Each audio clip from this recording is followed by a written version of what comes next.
이사야서 12장입니다. 위험한 사람들. 이 12장을 읽었을 때 부럽다. 부럽다. 나도 저런 고백을 드릴 수 있다면, 그러시면 이 말씀을 만나신 것이에요. 이 말씀 이해하고 암송해서 다 쓰고 그래야 그건 별로 소용이 없어요. 그게 무슨 에너지 레벨을 우리에게 높여주는 게 아니잖아요. 그러니까 이런 고백이 그 가슴에서 솟아났다는 것은 하나님을 받은 가슴이에요. 하나님을 받은 가슴이에요. 그러니까 하나님을 받은 가슴이라는 말은 다른 말로 하면 가슴이 깨어진 것이에요. 깨어진 그릇에 하나님은 임하세요. 이 12장은 포도원 노래의 결론이죠. 포도원 노래는 극상품의 포도를 심었는데 들포도가 맺혔어요. 그러니까 심판을 피할 수가 없어요. 심판이 귀결이에요. 그런데 그 심판이 지나간 자리에서, 그 그루터기에서 이새의 싹이 피어나요. 이 싹만이 함께함을 이룰 수 있어요. 이 심판이 지나지 아니한 자리에서 함께하는 것은 모양새는 함께함일지 모르지만 늘 단절되어 있어요. 그것은 가족이라 할지라도 부부 사이라 할지라도. 그래서 멸망 지나서 피어난 생명을 노래해요. 그 말은 심판은 구원의 필수다. 심판 없는 구원은 없다. 그런 말이에요. 그런데 우리가 어떻게 심판을 지나요? 우리는 심판을 지날 수 있는 존재가 아니죠. 딱 한 길밖에 없어요. 하나님 안에 품겨져 있으면, 그러면 심판을 지날 수 있죠. 그래서 이 한가운데 이사야가 하나님의 보좌의 비전을 보는 그 보좌의 비전을 보이면서 이사야를 부르시죠. 사명을 주시죠. 근데 그 사명이 뭐냐? 가서 이 백성이 심판받도록 해라. 그런데 그 심판 지난 자리에 거룩한 씨가 남아있다. 그래서 세상의 모든 생명은 세상으로 살아요. 다른 길이 없잖아요. 이 세상에 태어나서 세상 것으로 사는 세상의 존재예요. 우리가 열심히 기도한다고, 우리가 종교적으로 완벽해진다고 해도 그걸 어떻게 할 수는 없어요. 모두가 세상으로 살아요. 그런데 그렇다고 다 세상을 살고 세상을 받는 것은 아니다. 한 생명이 나온다. 하나님을 받고 하나님으로 피어나는 이 한 생명이 반드시 나타난다. 그 하나님을 받은 임마누엘, 하나님과 함께하는 생명에서 우리는 잃어버렸던 함께함을 회복한다. 이게 이제 5장에서 11장까지의 포도원의 노래의 흐름이죠. 그래서 현상에서 완전히 자유한 고백이에요. 이 12장 고백은. 그리고 이 고백은 자기 성찰에서 나온 고백이에요. 교회 다니면서 사람들한테 이렇게 잘 보이려고 하고 좀 아는 사람, 신앙 좋은 사람으로 그런 데서 나오지 않아요. 자기 자신을 만나는 것은 아파요. 우리 모두는 죄인이니까. 우리 모두는 불완전하니까. 돈 좀 벌었다고 어려워요? 출세 성공했으면 달라요? 혈육은 가장 두려운 것이 자기를 만나는 것이에요. 그래서 이 자기를 만난, 자기 성찰에서 피어난 이 고백이에요. 어떤 노름꾼이 노름에서 쏙이 다 걸렸어요. 그래서 사람들이 2층에서 던져버렸어. 그래가지고 떨어져서 여기저기 다 부러졌어. 그래서 이제 스승님을 찾아왔어요. 그러니까 스승님이 하는 말이 다음번에는 노름할 때 1층에서 하게나 그랬어요. 지금 이 얘기가 무슨 얘기인지 아시는 분은 하나님 아는 분이에요. 아니, 그런 말을 하나. 그건 이제 하나님 전혀 모르는 종교인이죠. 이 노름꾼이 스승님한테 스스로 찾아왔어요. 그때 그게 노름을 하고 그렇게 살면 되나? 가족들이 얼마나 고생을 하는 게 안 보이나? 뭐 이따오 소리 하면 그거는 현상밖에, 평명밖에 모르는 거예요. 스스로 나왔어요. 거기에 정죄가 없어요. 그 사람은 이제 자기 자신을 진실로 만날 수 있어요. 내가 왜 그렇게 살았을까? 이 성찰할 수 있어요. 그 자기가 자기를 성찰하는 성찰에서만 깨어짐이 피어나는 것이죠. 그래서 복음서는 전부 스스로 나온 사람들의 이야기예요. 뭐 삭개오가 됐든지 12의 혈류병을 앓은 여인이 됐든지 뭐 해당장 야이로가 됐든지 바디메오가 됐든지 누가 됐든지 옥합을 깨뜨린 여인이 되었든지 다 스스로 나온 사람들. 주님은 한 번도 세리와 창기라 할지라도 정죄하신 적이 없어요. 스스로 나왔다는 그 자체가 자기 안에 찾음이 있는 것이죠. 이 단락은 두 단락이죠. 쉽죠. 왜냐 그러면 그날에가 두 번 나오니까. 1절에서 3절까지 그날에는 하나님이 나의 구원이라는 거죠. 이게 어마어마한 얘기예요. 구원이라는 단어가 예슈아인데 이사야라는 단어가 예샤야 하는 것이에요. 하나님은 나의 구원이다 하는 것이죠. 이게 1장에서 11장까지 한 번도 안 나왔어요. 이사야서 내용을 보면 그냥 에브리 챕터에 구원이 한 10번씩 나와도 모자랄 그런 내용인데 전체에 21번 나와요. 이사야 선지자가 아껴 쓰는 단어가 구원이에요. 이걸 뭐 종교는 뭐 조자룡이 헝칼 써도 돼? 예. 설교 한 번 들으면 그 설교 안에 한 10번은 나오는 것 같아. 그 이상이지. 그렇게 할 수 있는 단어가 아니라 이 말이죠. 구원은 하나님을 받는 거예요. 하나님을 받는 거예요. 내가 하나님을 받으면 어떻게 되겠어요? 엄청나게 높은 에너지 레벨이 내 안에서 피어나기 시작합니다. 하나님을 받은 사람이 어떻게 세상에서 거짓으로 척하면서 그렇게 못 살죠. 근데 하나님을 어떻게 받아요, 사람이? 못 받아요. 딱 한 가지예요. 깨어진 심령. 깨어진 심령을 하나님이 품어 안는 거예요. 깨어질 때 얼마나 아프겠어요? 우리가 다 피하지 않아요. 깨어진 심령을 보면 하나님이 그냥 쏟아져 버리는 거예요. 예. 그냥 그 하나님 전체가 그 심령에 쏟아 부어지는 거예요. 그걸 구원이라고 하는 거예요. 예. 그래서 1절이 감사죠. 어찌 감사하지 않을 수가 있겠어요? 하나님을 받았는데, 하나님 나의 구원이신데, 주의 진노를 돌이켜 나를 안위하셨어요.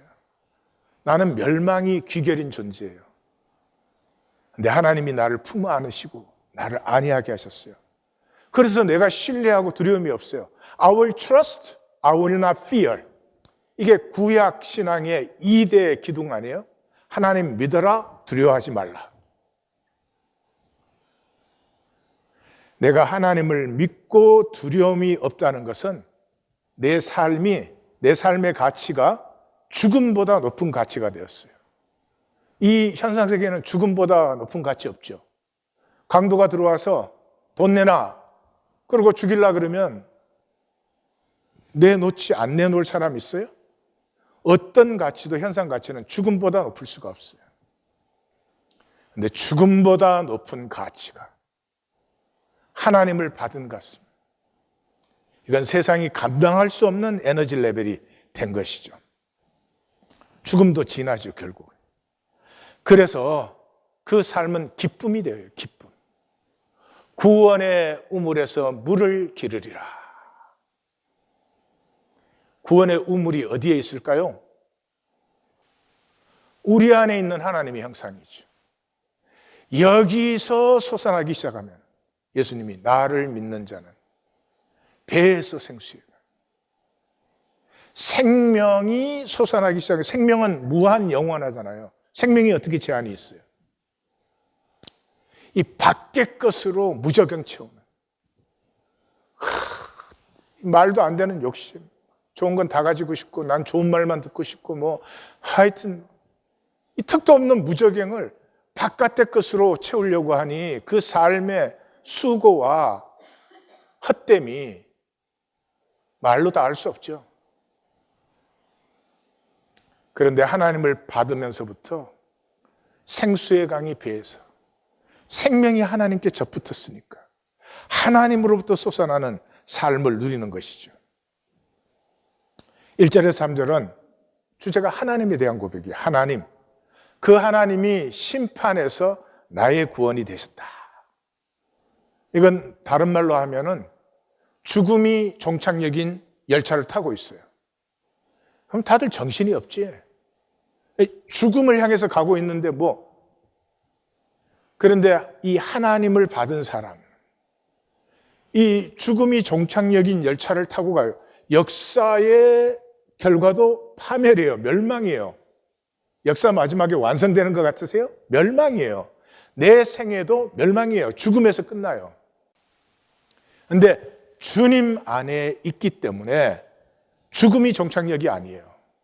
그 사람은 이 주변에 장관인 풍경을 즐겨요. 만유의 신비. 이 얼마나 신비로운 세상에 우리가 살고 있어요. 꽃 한 송이, 나무 한 그루, 새 한 마리가 얼마나 신비해요. 근데 그 신비 볼 여유도 없어요. 누리는 건 둘째치고. 인간이 얼마나 신비로워요.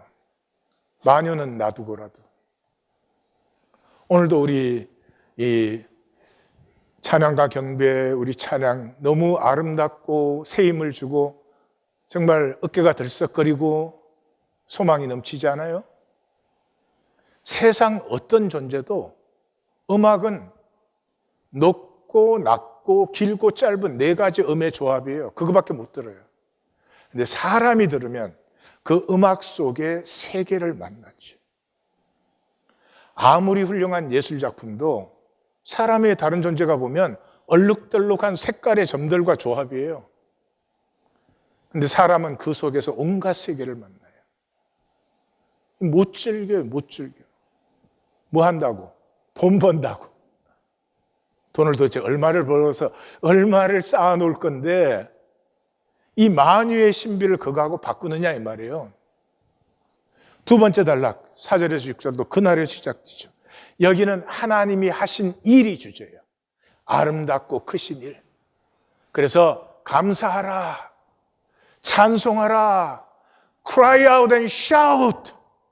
예, 이 소리 높여 부르짖어라. 무엇을? 하나님이 행하신 것을. 그 극히 아름다운 일을. 하나님이 우리 중에 얼마나 크신지, 왜 크신 일을 행하셨기 때문에 그것을 선포해라, 알게 해라. 감사와 찬송을 통해서. 이게 하나님을 전하는 유일한 길이에요. 하나님은 생명이고 하나님은 실제예요. 어떻게 지식과 말로 전해요? 종교는 말로 다 해놓은 거 아니에요. 무슨 능력이 있어요? 무슨 깊이가 있어요? 전도와 선교는 인격을, 내가 받은 하나님의 인격을 나누는 거예요.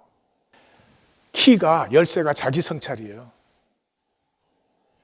이 자기가 깨어진 아픔을 통해서 이런 고백이 나오는 건데, 이것은 자기가 자기를 성찰해야 돼요. 자기 진실을 직면할 때만 나올 수 있는 것이죠. 다시 말해서 내가 나를 성찰한다는 것은 스스로 심판받는 거예요. 심판받을 사람이 세상에 어디 있어요? 다 피하고 싶지. 그래서 예수님이 그렇게 말씀하시잖아요. 이 돌 위에 떨어지면, 돌 위에 떨어지면 얼마나 아프겠어요? 말씀에 자신이 내동댕이 쳐지는 거예요. 아프죠. 스스로 심판을 받아요. 그럼 그 심판을 지나는 심판이 되죠. 그런데 돌이 사람 위에 떨어지면 가루로 만들어 흩어버리라. 완전한 험으로 돌아가 버리는 거죠. 이 실제는 핵심 증거가 아픔이에요. 자식은 부모에게 실제이기 때문에 아프잖아요. 잘 돼도 아프다고요. 저 녀석이 저거 해내느라고 얼마나 아플까. 그래서 하나님과 우리가 하나가 되는 것, 하나님을 믿는 길, 하나님 때문에 그 사랑에 가슴이 끼어지는 길은 딱 하나밖에 없어요. 아픔이에요. 하나님의 아픔이 나의 아픔이 될 때, 그때 하나님과 나는 생명의 관계고 하나님을 아는 거예요. 한국에 남이섬이 있어요. 조그마한 섬이에요. 저희가 있을 때는 거기 놀러 가야 아무것도 없었어요. 그랬는데 그 남이섬에 투자를 한 사람이 10억을 투자했어요. 지금은 연간 100억 이상의 수익을 내요. 한국의 단일 관광지로는 최대 관광지라고 그래요. 1년에 300만 명 이상이 온대요. 거기에서 뭐 겨울 연간지, 여름 연간지 찍어가지고, 뿐만이 아니라 또 거기에 강변 가요제를 했어요. 그리고 뭐 지금은 온갖 예술 문화재가 거기서 다 이루어져요. 왜요? 거기에 투자하신 분이 나무를 심고, 특별히 한국에는 없는 메타세콰이아를 갖다가 심었어요. 그 길 걸으러, 그 나무 밑에 앉아있으러 사람이 가는 거예요. 거기에다 비닐하우스 지었으면 지금 망했어. 하나님을 아는 사람은 계산이 다르다 이 말이죠. 생명은 무한 부가가치를 피워내요. 내 삶이 생명을 사는 삶이 되는 순간부터 하나님을 누리는 것은 물론이지만은 세상 것은 그냥 저절로 여호와 이레로 임해요. 예레미야서는 그렇게 시작을 하죠. 이 백성이 두 가지 악을 행하였나니 곧 그들이 생수의 권원되는 나를 버린 것과, 하나님이 생수의 권원이 있어요. 근데 하나님은 주일날 종교의식하는 대상이고 스스로 판 웅덩이로 살라 그래요. 근데 그 웅덩이는 터진 웅덩이에요. 물을 가두지 못해요. 이게 인류의 역사예요. 하나님으로 살면 평강과 안식이죠. 개인도 그렇고 가치도. 근데 그 하나님을 버리고 네 웅덩이보다 내 웅덩이가 크다 이거야. 네 웅덩이보다 내 웅덩이에 물이 좀 더 있다. 물이 더 있으면 뭐하나, 조금 있으면 가시는데, 이 입체 세계를 모르니까 평면 세계가 절대화죠. 여기서 뭐 나는 네보다 조금이라도 나아야 돼, 이런 어리석은 짓을 하는 것이죠. 평면의 저주는 깊이를 상실한 거예요. 깊이가 없다는 말은 가치가 없다는 말이에요. 사람의 일생에 나 비싼 거 먹고 살았다, 비싼 핸드백 들고 다녔다, 그게 가치예요? 이 가치가 없으니까 어떻게 해요? 아무도 그렇게 시키는 게 아니에요. 근데 평생 하는 게 보이기 가리기. 뭐가 있는 척, 뭐가 된 척, 그리고 뭐 약점은 요만한 것이라도 숨겨야 돼.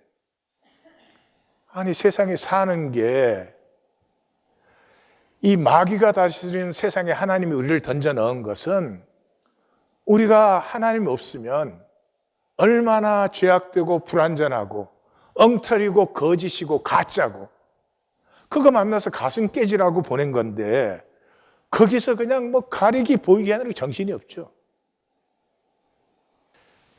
에고의 저주, 이 거짓 자아의 저주, 거짓 나의 저주는 복을 스스로 막고 가리죠. 버리죠. 부부 갈등을 보세요. 부부가 살다가 갈등도 있고 뭐 그러면은 서로 품어주면 되는데, 부부니까 같이 복을 쌓아야 되잖아. 그러니까 서로 품어주면 복이 쌓이는데, 상대방이 잘못했으면 뭐 이거 상대방 잘못했다고 이 정죄하는데 열을 올려요. 그것 갖고 안 되면 이제 결혼할 때부터, 신혼여행 가서부터 나와. 그것도 안 되면 평생에 각색한 게 나와. 한번 할 때마다 이제. 그래서 부부싸움 할 때 서로를 보면은 저 말대로라면 나라는 존재는 없어지는 게 나아. 그걸 삶이라고 살아요. 죄의 저주. 중심의 진실을 빼앗겼죠. 왜요? 죄는 쇼컷이에요, 쇼컷. 선한 사람이 되는 건 힘들잖아요. 그러니까 선한 사람인 척 하는 거예요. 그건 쉽고 간단하잖아요. 그것까지는 좋은데, 척하니 스스로 알죠. 내게 선이 없는 것도 의가 없는 것도. 그러니까 누가 말해주지 않는데 수치심, 열등감에 사로잡혀가지고 그냥 그 보이는 계급장 만들어내겠다고 일생을 다 보내는 거죠. 그 비극의 핵심은 뭐예요? 불신의 영혼이 되는 거죠.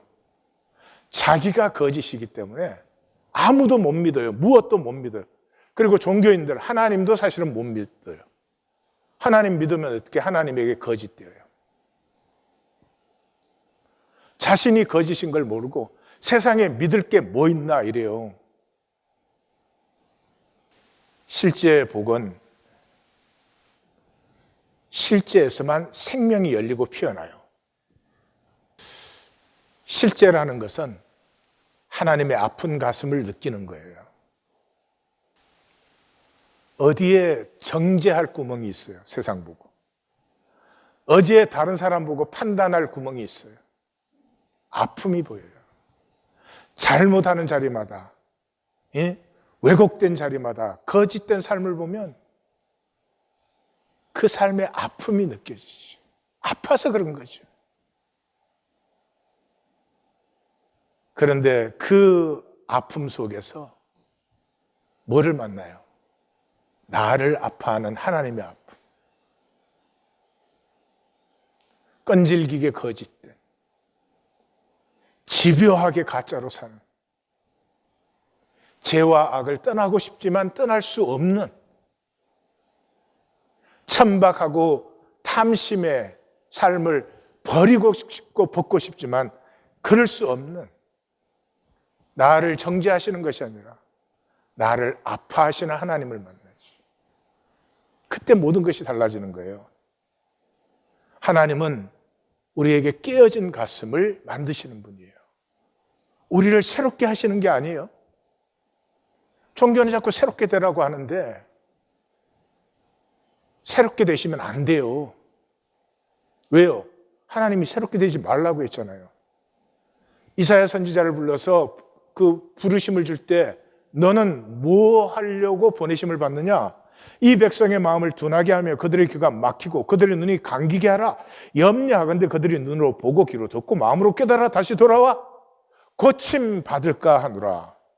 이상해요? 세상에 감당 못하는 사람이 자기가 스스로 깨우쳐서 또 돌이킨 사람이에요. 그는 돌이킨 사람이라 이거예요. 예. 씨앗은 완전합니다. 우리 안에 있는 하나님의 씨앗은 완전합니다. 겨자씨보다 작지만은 사실은 보이지 않죠. 작은 정도가 아니지. 씨앗은 완전하기 때문에 열리기만 하면 돼요. 근데 이 씨앗이 껍질이 열리는 것은 현상계에서만 가능해요. 왜요? 자원함으로 열려야 되니까. 새가 알을 뚫고 나올 때 굉장히 힘듭니다. 그런다고 우리가 조금만 도와주면 그 새는 죽어버려요. 나비가 고치를 뚫고 나올 때 그 젖은 날개로 몸부림이죠. 몸부림 보신 적 있어요? 그래서 우리가 조금만 도와주면 죽어버리는 거예요. 내 껍질만 깨어지면 씨앗은 완전한데 이 껍질은 자원함으로 깨어져야 돼요. 다른 누구도 도울 수도 없고 간섭할 수도 없어요. 내가 자원할 수 있는 시간은 현상의 껍질을 덮고 있을 때, 내가 내 마음대로 하고 있는 동안이에요. 이걸 벗은다 하면은 자원함이 아니에요. 모든 것은 진리대로 이루어져 버리는 거예요. 안 깨어지면 하나를 그대로 영원히 나비가 되지 못한 애벌레. 애벌레는 꼬물락이라도 하지 하늘 그대로는 그것도 없는 것이죠. 생명은 그러므로 인간 게임의 최고의 위협이에요. 다시 말씀드려요. 우린 다 인간 게임으로 살잖아요. 이 지구 껍질 속에 인간끼리 만들어 놓은 말도 안 되는 이 얇은 게임. 뭐 나는 네보다 잘났다. 나는 네보다 좋은 학교 나왔다. 나는 네보다 큰 집에 산다. 나는 더 비싼 차 탄다. 뭐 이런 거잖아요. 이 거짓 게임. 그거 갖고 기가 죽기도 하고 살기도 하고 그거 갖고 기분이 좋아졌다 안 좋아졌다. 그런 삶을 신나게 사는데 언제 스탑이 돼요? 생명이 딱 나타납니다.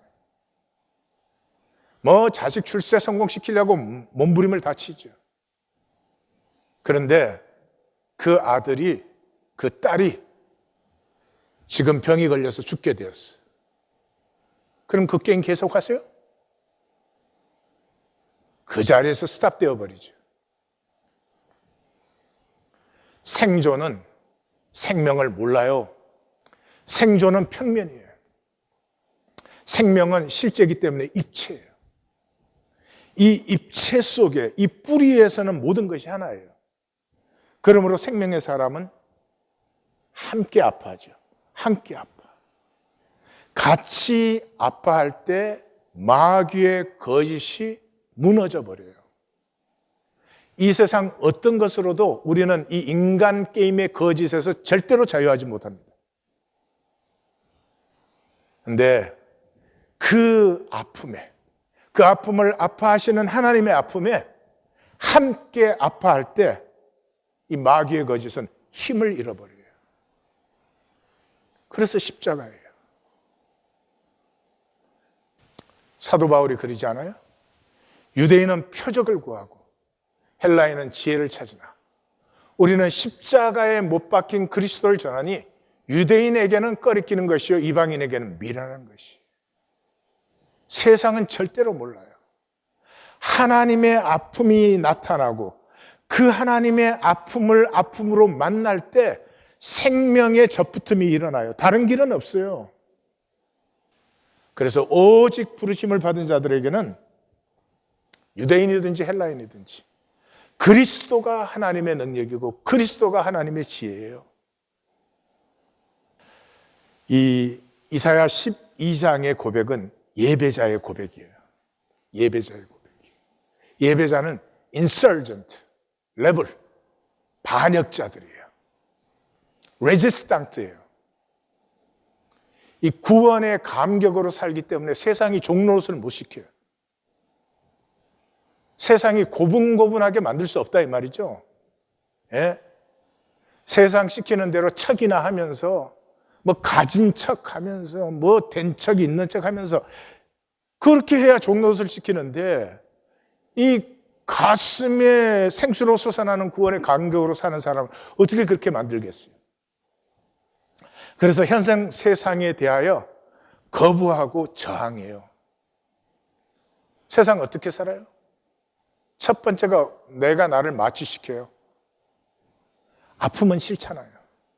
내 성찰, 나를 직면하는 건 아프잖아요. 그러니까 피하고 유리해요.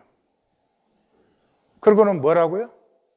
여유만 생기면, 돈만 좀 벌면. 슬픈 얘기예요. 비참한 얘기예요.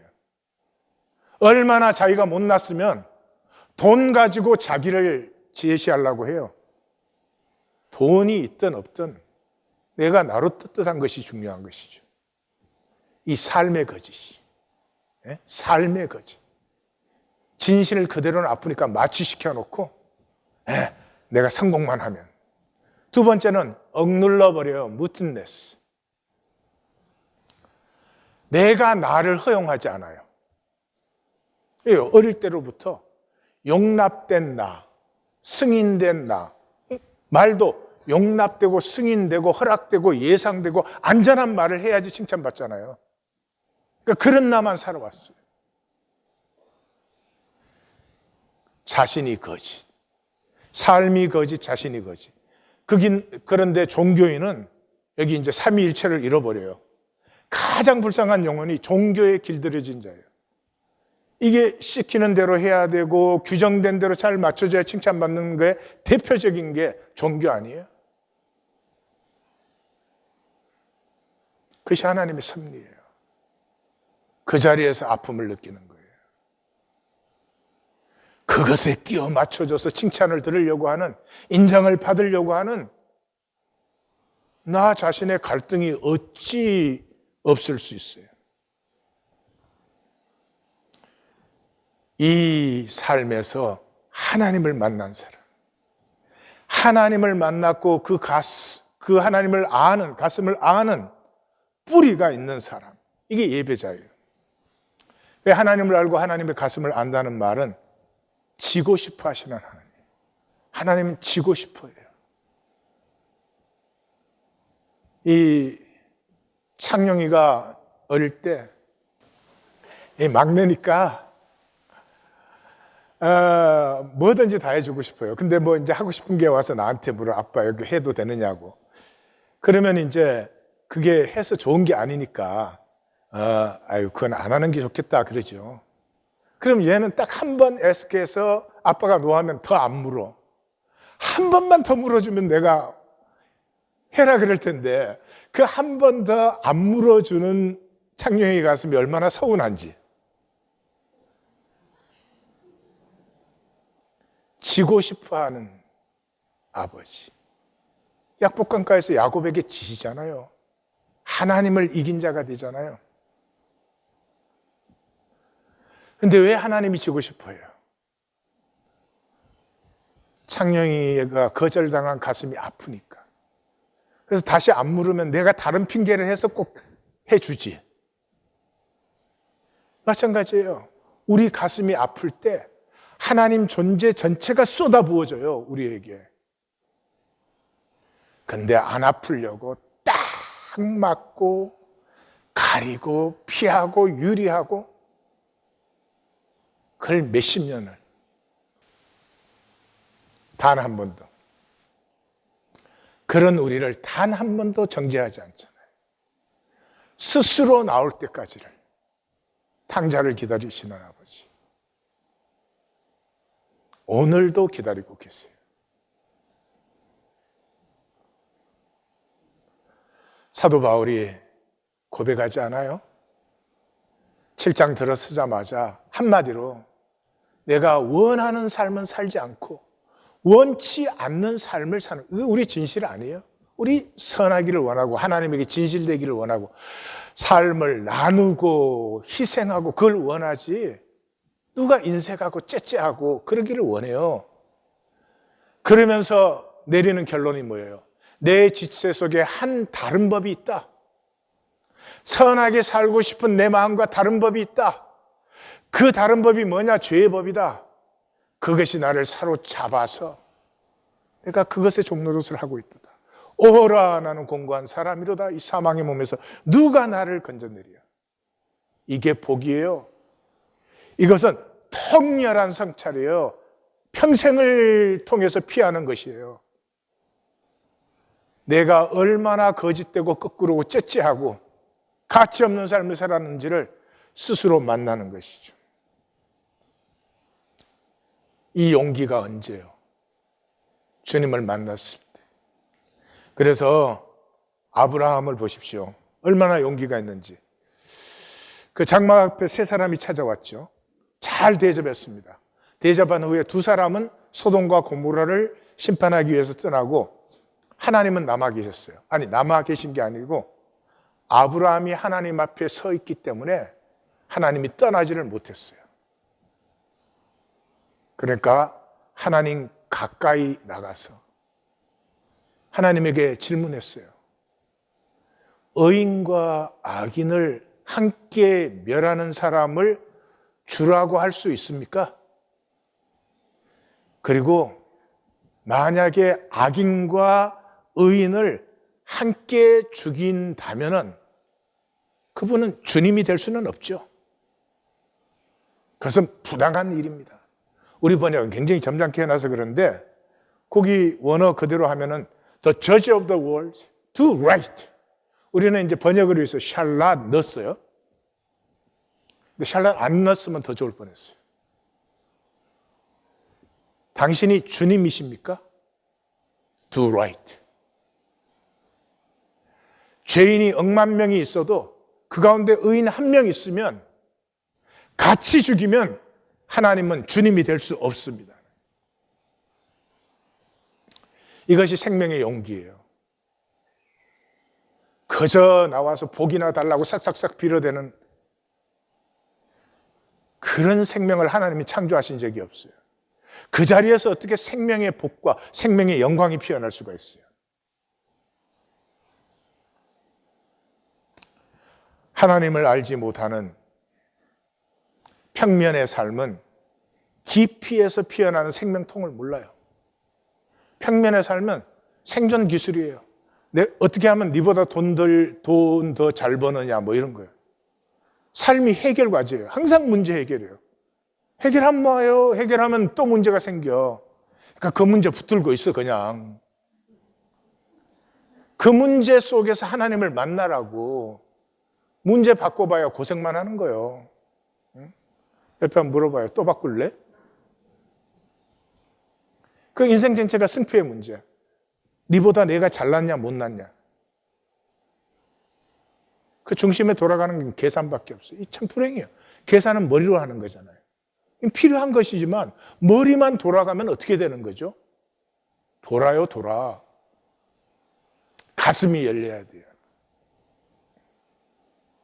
이 가슴, 하나님을 받아 가슴이 열린 사람, 힘과 노래다. 힘은 무슨 힘이에요? 나댈 수 있는 힘이죠. 다른 건 다 가짜 힘이에요. 내가 나일 수 있는 당당함. 이게 인생의 보석이죠. 그 사람은 삶 전체를 통해서 무엇을 피우겠어요? 기쁨을 분출시키죠.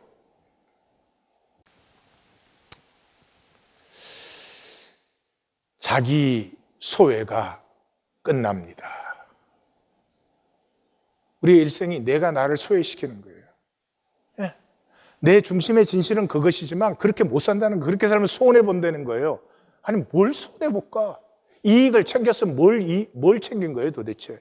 이 평면에 쏘가가지고 평면에서 이만큼 물렀으면 이 뿌리에서는 이만큼 더 확보가 돼요. 예수님을 보세요.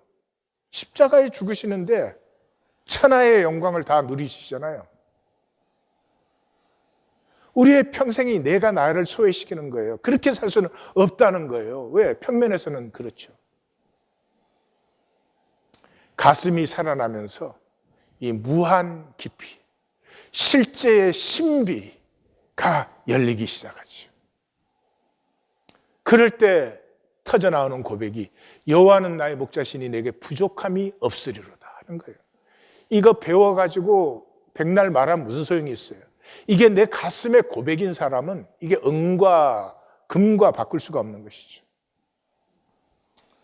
자기 소외가 끝나면서부터 나의 존재 가치가 높아져 버립니다. 죽음보다 높아져 버립니다. 그래서 이 세상에 쏘가가지고 무시시하게 열등의식, 낮은 자존감 가지고 있던 내가 하나님으로부터 너는 내 사랑하는 자요, 내가 너를 기뻐하노라 하는 이 음성을 들으면서부터 사망의 음침한 골짜기를 지날지라도 내가 해를 두려워하지 않을 것은 주께서 나와 함께 하심이라. 주의 지팡이와 막대기가 나를 안위하시나이다. 예배자는 세상의 위협적인 존재들이에요. 이 평면 세상에 입체가 열려버리게 해요. 이 평면의 권세와 가치가 거짓심이 확 드러나게 하는 것이 예배자예요. 종교의식 아니지요. 얼마나 능력이 있는지 빠찡코를 통해서 보시겠습니다. 이렇게 커다란 여객선은 생전 처음 타본 선장. 게다가 임신한 상태로 멀미와 구토가 멈추지 않았죠. 아따 여가 마치 줄이고 여기 잠깐만 있어요. 물 가져올게요. 가지마 있어. 가지마 있어. 혼자 있기 두려운 선장. 금방 올게요. 배 안은 건장한 남자들로 가득했는데요. 여기 혹시 물 있습니까? 무슨 일 하시는 분들인데 이렇게 모여 있는 거예요? 광산으로 일하러 갑니다. 회사에서 뱃살도 내주세요. 아니, 그럼 여자들이랑 애들은 식구들은 안 탔어요? 거 가가 일 잘하면 우리 식구들도 다 불러준다 카대 얘. 그렇게 일본 치쿠오 광산에 일하러 오게 된 금자의 아버지. 数年後に私とお母さんが続いた。アンさん、これは一体。労働環境がひどすぎてお父さんと400人の女性人がストライキを起こした。 What's going on? けれどそれも20日ぐらいで全員がクビにされて終わった。 가혹한 착취에 고생만 하다 죽어간 아버지. 금자는 아직도 가슴속에 한이 풀리지 않았죠. あの頃は女性人に家を貸す人なんていなかった。汚くてうるさすぎるって言われててね、間違っちゃいなかった。確かに汚いしうるさかった。でもそれは高い家賃を払うために2つ3つの家族が1つの部屋に住まなきゃいけなかったからだ。もう全部過去のことじゃないか。本気で言ってるならお前は私が思ってたよりもずっと間抜けだよ。일본 사람들은 우리를 바퀴벌레라고 불렀지. 땅속에 다시 처박아야 된다면서. 생각해봐. 그게 너한테 하는 얘기니까.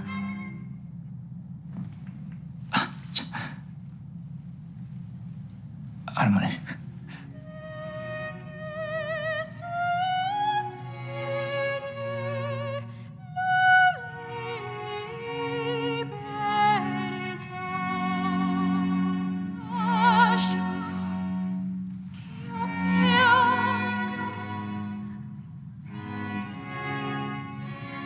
갑자기 노래를 멈추는 한국 가수.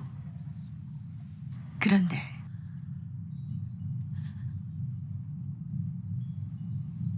갈까 보다 이 물 따라서 갈까 보다.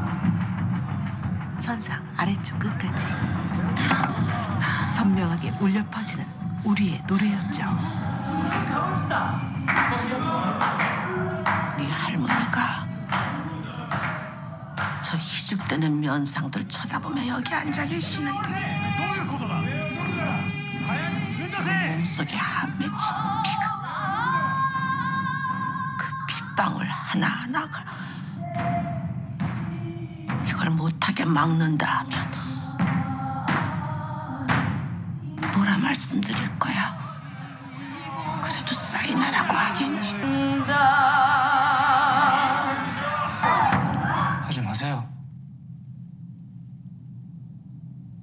그렇게 말씀드렸을 거예요. 하지 마시라고. 아무리 가리려 해도 새어나오는 비처럼 솔로몬의 솔직한 대답에 속이 후련해지는 할머니. どうしたんだ？ What's happening? We should go and sell them. 할머니는 이제 다시는 집을 빼앗기지 않기로 했죠. 契約については事前に同意済みだ。 그토록 소중하게 지키고픈 것은 무엇이었을까요? 금자 할머니의 집이 거대한 개발단지 가운데 있어요. 그래서 팔지 않으니까 100억을 주겠다는 거죠. 100억 엔이면 평면 세계에서는 대단한 성공입니다. 그래서 미국에 있던 손자가 와가지고 할머니 보고 팔라고 해요. 할머니는 팔고 싶지 않지만 손자를 이기는 할머니는 없죠. 그래서 사인을 하러 갑니다. 사인하기 직전에 이 집이 무엇인지, 이 손자와 모든 사람들에게는 a house, 빌딩이에요, 빌딩.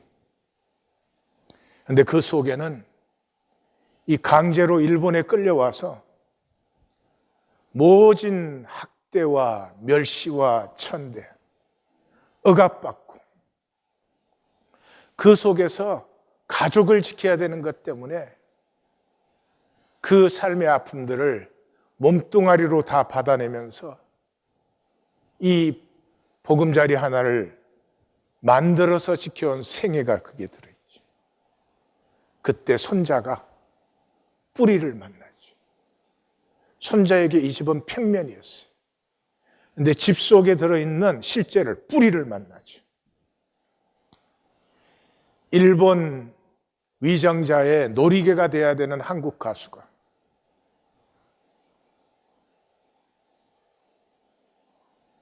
그 앞에 노래를 하다가 저 헛된 얼굴들을 향해서 감추고 있던 자기의 뿌리에서 터져나오는 노래가 피어나죠. 평면이 입체를 만나는 순간, 평면이 입체를 만나는 순간이에요.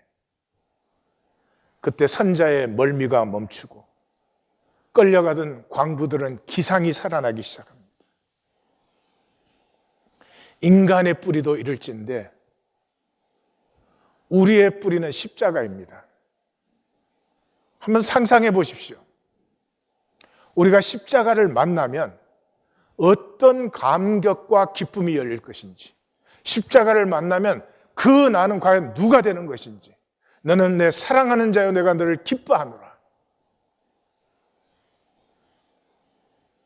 종교는 십자가를 피하기 위해서 만든 것이죠.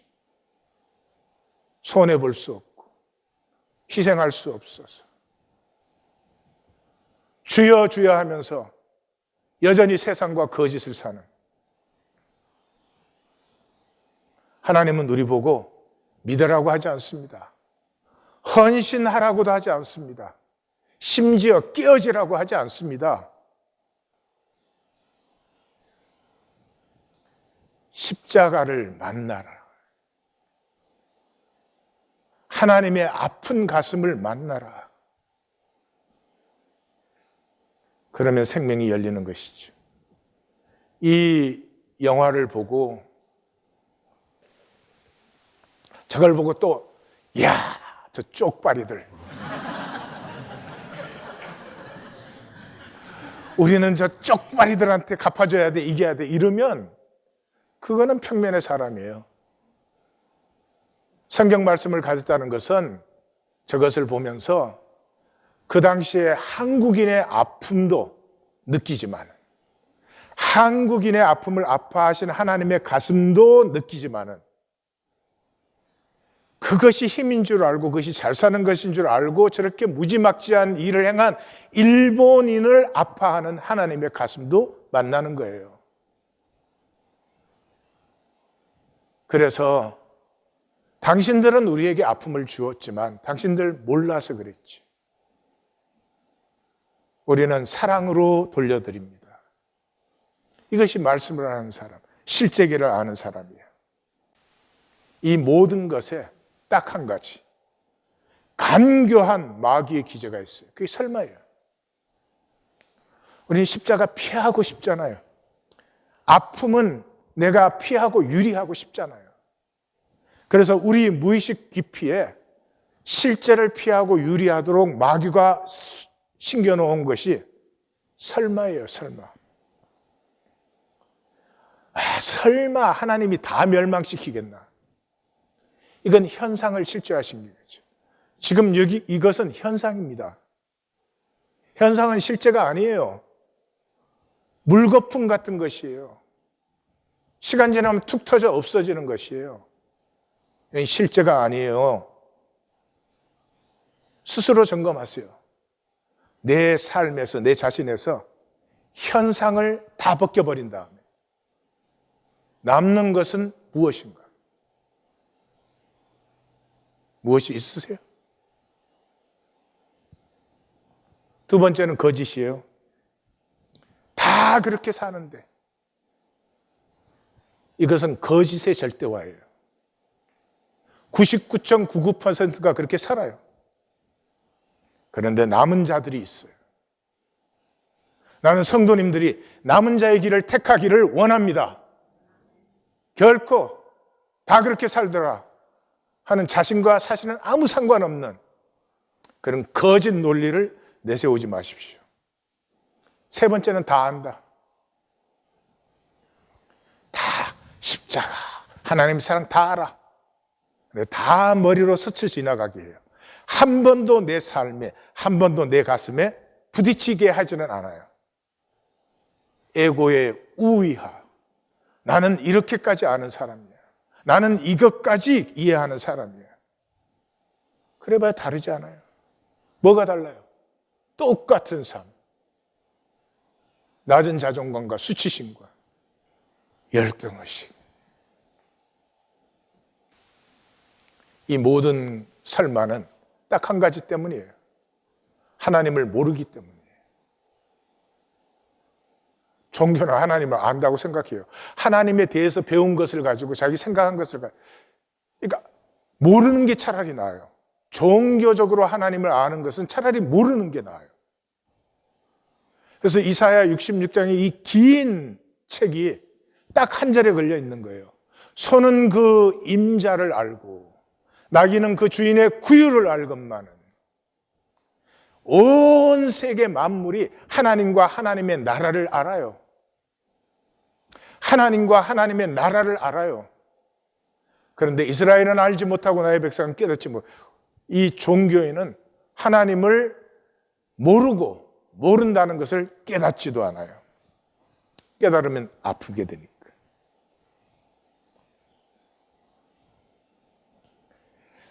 하나님을 안다는 것은 하나님에게 접붙은 것이에요.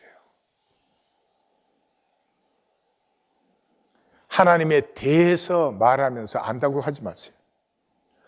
하나님에게 접붙었으면 탐심에서 자유해져요.